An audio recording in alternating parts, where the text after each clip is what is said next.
Bull here with my weekly review of the points I find interesting in Dave Meltzer's Wrestling Observer newsletter. I did a video earlier today on a lot of the Vince McMahon stuff, so I'm not going to rehash it here.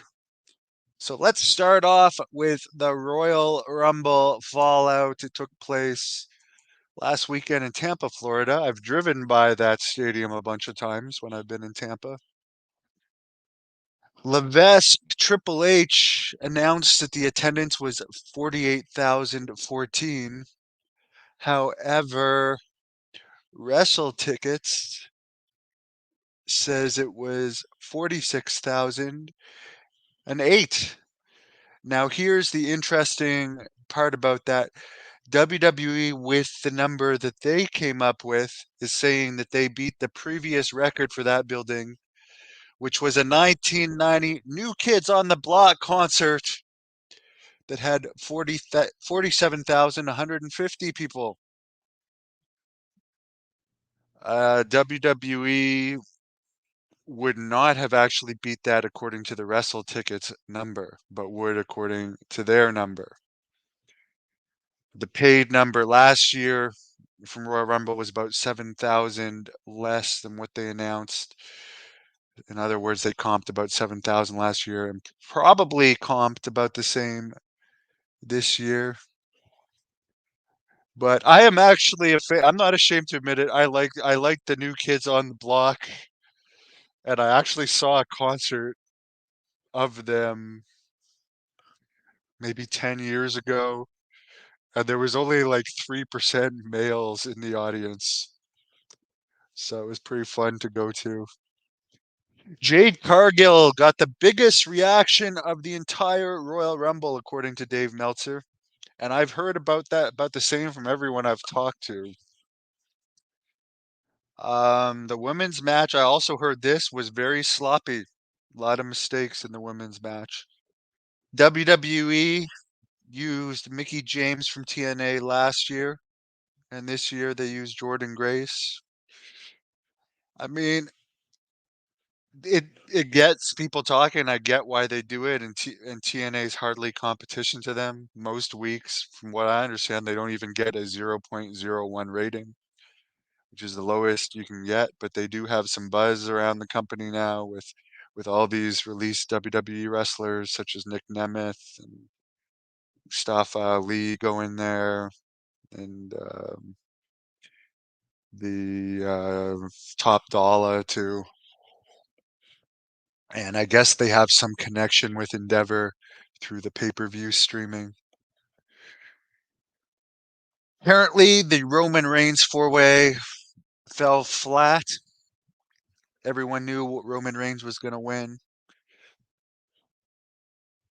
I mean, it's true. How could you be interested in the match? You can say it was as good perform match as you want, but if you know the finish, it's just not interesting. Who wants to go see a movie that you already know the ending to? I guess if it's a documentary or a movie like the Von Erichs movie that you already know the kind of the finish to, you'll still go. But uh, the Royal Rumble overall mixed reviews.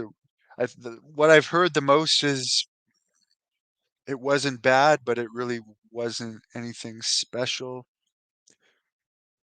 Apparently, as far as the Netflix deal goes, other than in the US, every show will be switching to Netflix in every other country, like Canada, for instance. Once the Sportsnet deal ends, it'll be switching to Netflix, which will be cheaper for people like me that don't have cable. If they want to watch wrestling, they can just get Netflix, which is much cheaper than having to get cable for Sportsnet. And the WWE network in Canada sucked. It truly sucked. I had it for about 4 or 5 months. It wasn't it was very hard to get it to stream to the TV. I never figured it out, and I figured out how to get every other app streamed to my TV. I might not be the most technical, but I had people try and help me with it too, and they couldn't figure it out. and just there wasn't much selection, and it's more expensive than Peacock. Drew McIntyre will be a free agent around April. Marty Jannetty apparently still having ankle problems, might lose his foot. I really like Marty Jannetty. Sorry to hear that. Supposedly he also lost his sister recently, so God bless you, Marty. I was just talking about you with Rick Bassman, who's having his own health problems these days with a form of brain cancer. Of course, he's back. Rick Bassman has his own YouTube channel, Rick Bassman, and he also posts his stuff on my channel, the Hannibal TV. He's a friend of mine, and I wish him the best. He's been through a lot, and I'm sure he'll beat this. Dave Bautista is going to star in a movie called The Last Showgirl with Pamela Anderson and Jamie Lee Curtis, among others. Dwayne Johnson, The Rock, will be the Grand Marshal for the Daytona 500, February 16th. As part of his deal on the TKO board of directors, he's supposed to have an actual more physical role on WWE shows and also make UFC appearances. My guess is he's going to wait until more of this Vince stuff blows over before he starts doing appearances, but anything's possible. He certainly did not appear at the Royal Rumble. Bruce Pritchard underwent tricep surgery February 1st. Wish him speedy recovery. He's probably got a lot of stress right now with everyone knowing how close he was with Vince and Ronda Rousey making some comments.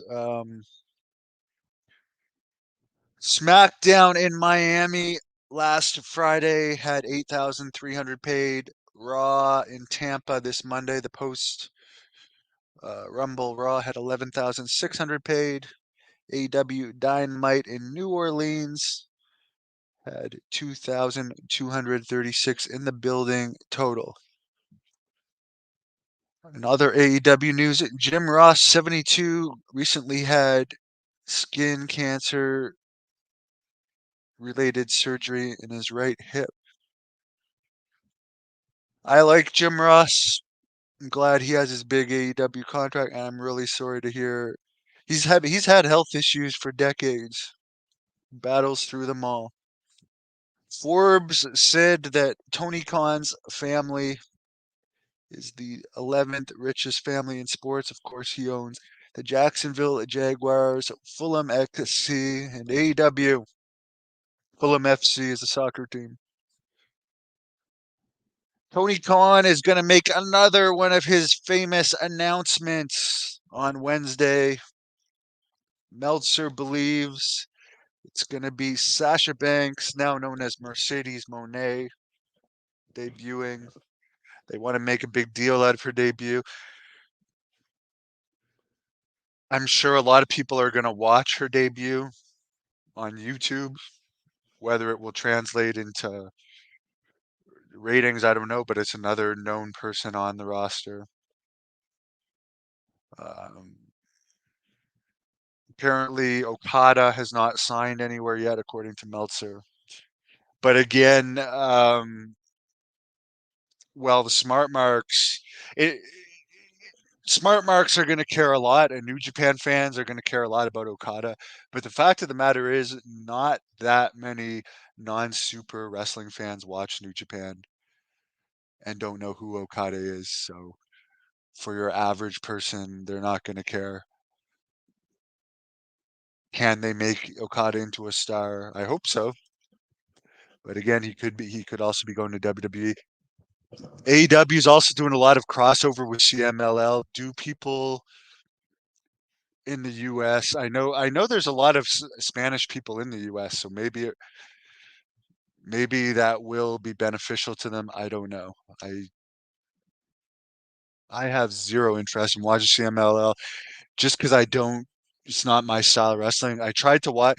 You know, it's interesting. Tessa works for CMLL's Tessa Blanchard. I wonder if that will help bridge the gap for her into AEW. I tried to watch some stuff of Tessa in CMLL, and for whatever reason, it just doesn't interest me. The AEW Collision / Ring of Honor TV tapings in Bossier City, Louisiana last week at 2,134, including comps. On the February 10th Collision in Henderson, Nevada, Las Vegas market is only at 1,246 tickets out total. It does appear AEW is more popular overall in Canada right now. The Collision right here in Ottawa, 2,138 tickets out. Mind you, it's a 20,000 seat building, but that's still a good number considering the show is still like a month or over a month away. The Dynamite, March 20th in Toronto, 3,064 tickets out. Dynamite in Quebec City, 2,028 tickets out. The Collision in London, Ontario, where they haven't had a TV taping in a very, very, very long time. And they used to do a lot of WWE TV tapings there. 3,128 tickets out. It looks like both the NWA Power Show and the Billy Corgan reality show are only going to be on the CW app.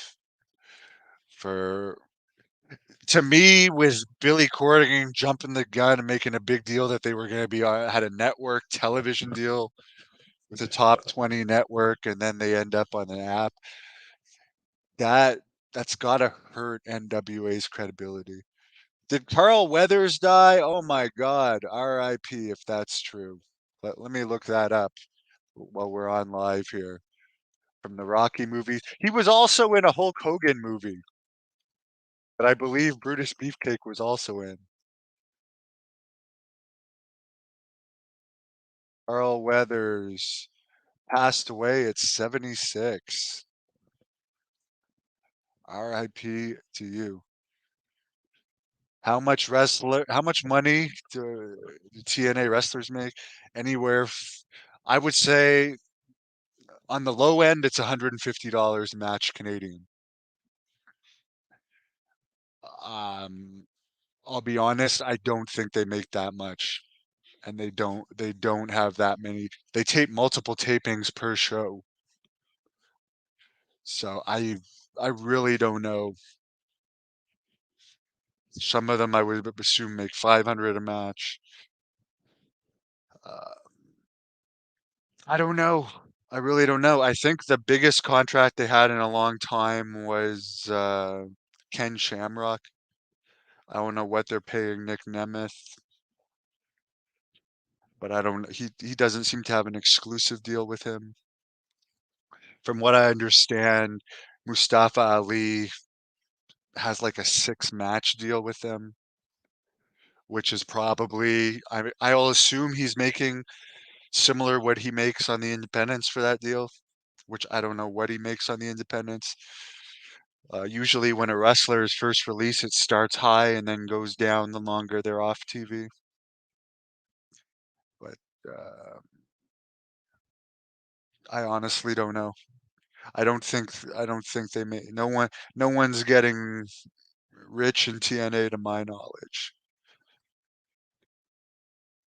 And that's it for now. That's it for the news for now. Wish everyone a wonderful Thank you for watching the Hannibal TV. Please like this video if you enjoyed it and click the subscribe button to not miss any of our latest shoot interviews,